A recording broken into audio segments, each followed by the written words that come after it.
In traditional Persian architecture, a dome is referred to as a gonbad. The history of designing gonbads dates back to pre-Islamic Persia. The Parthians in particular were very keen in using such structures in the designs. The Sassanids inherited them and elevated their designs into full maturity. A gonbad is often double-layered, and can have many shapes, such as semi-spherical, partial spherical, onion-shaped, paraboloid, polygonal conical, and circular conical. In pre-Islamic times, the gonbad was a sign of imperial grandeur for the king. In Islamic times, the tradition continued, and the interiors were made to simulate the celestial dome, reminding the Muslim of man's place in the cosmos compared to God and creation. Gonbad is the name given to Seljuk mausoleums.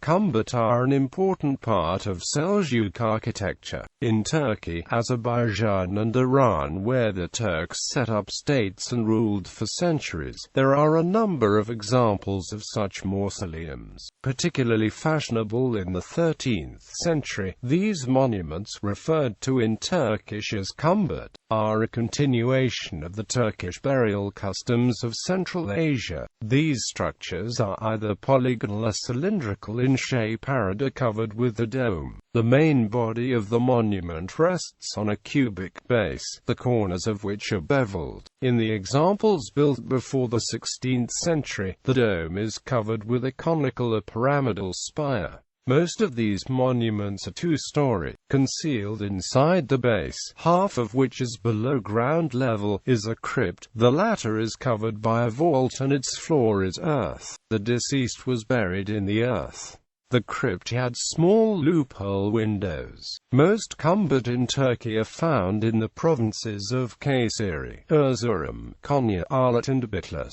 Hardavanthatchan. The gonbad of Hardavanthatchan is located in Niğde city. It was built in 1312 and was commissioned by Hardavanthatchan, daughter of the Seljuk Sultan Kilij Arslan IV, and was restored by the General Directorate of Religious Endowments in 1962. The tomb is made of yellow-cut stone and is covered by a dome topped with an 8-faceted pyramidal crown on the exterior. Total height is 15.5 meters. White marble was used in the lintels, the arches, the inscription plaques, and the cornice of the dome. The tomb is most known for its elaborate vegetal and zoomorphic carvings. Dona gonbad. The revolving tomb is in the way to Talis in Kayseri, as it is called, does not revolve, but its cylindrical form makes it look as though it might. Built in 1276 as the final resting place of Sassanids, an imperial princess, it is covered in high-relief arabesque decoration depicting animals and plants.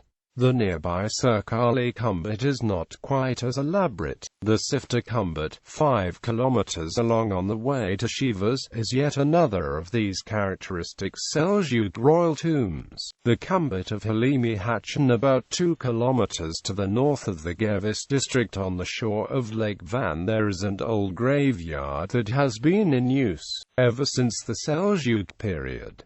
One of the most impressive pre-Ottoman grave monuments is the gonbad of Halimi Hatchin, which is in the same graveyard. This monument was recently repaired and changes made to the entrance to the crypt. It attracted the attention of a number of travelers who visited the area in the last century, prompting W. Bachman to make a serious study of it. However, the first scientific study of this monument was carried out by Professor Dr. Oktay Aslanapar. The gonbad of Kadampasa Hatchin. This monument lies 1 to 2 kilometers to the east of Ursus, at the junction of the Ursus Van and Patnos Van roads. It was repaired in the 1970s, when crumbling stones on the base and main body of the monument were replaced. Stone staircases leading to the crypt and to the upper floor were built at the same time. A wall was also built around the garden in which the monument lies.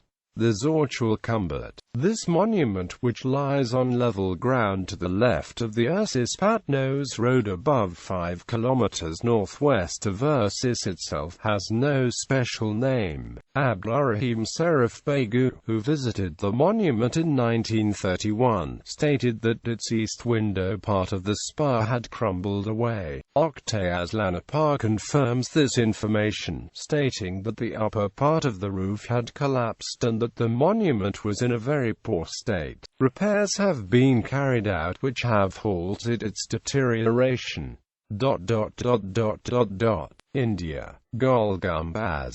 Gonbad is the mausoleum of Muhammad Adil Shah of the Adil Shahi dynasty of Indian sultans, who ruled the Sultanate of Bijapur from 1490 to 1686. The tomb, located in the city of Bijapur, or Vijapur in Karnataka, southern India, was built in 1659 by the famous architect Jakit of Dabul. The structure consists of a massive square chamber measuring nearly 50 meters on each side and covered by a huge dome 43.3 meters in diameter, making it among one of the largest dome structures in world. The dome is supported on giant squinches supported by groin pendentives, while outside the building is supported by domed octagonal corner towers. The dome is the second largest one in the world which is unsupported by any pillars. The acoustics of the enclosed place make it a whispering gallery where even the smallest sound is heard across the other side of the gonbads. At the periphery of the dome is a circular balcony where visitors can witness the astounding whispering gallery. Any whisper, clap or sound gets echoed around 7 times. Anything whispered from one corner of the gallery can be heard clearly on the diagonally opposite side. It is also said that the Sultan Ibrahim Adil Shah and his queen used to converse in the same manner. During his time, the musicians used to sing, seated in the whispering gallery so that the sound produced could reach every corner of the hall. One can easily make out the restoration carried out on the structure by comparing the photographs. The surroundings have been converted into a splendid garden and the site is maintained by the Archaeological Survey of India. The Archaeological Survey of India. Development in China. The word Gonbad was borrowed into Chinese as Gonbei, where it refers to Islamic tombs.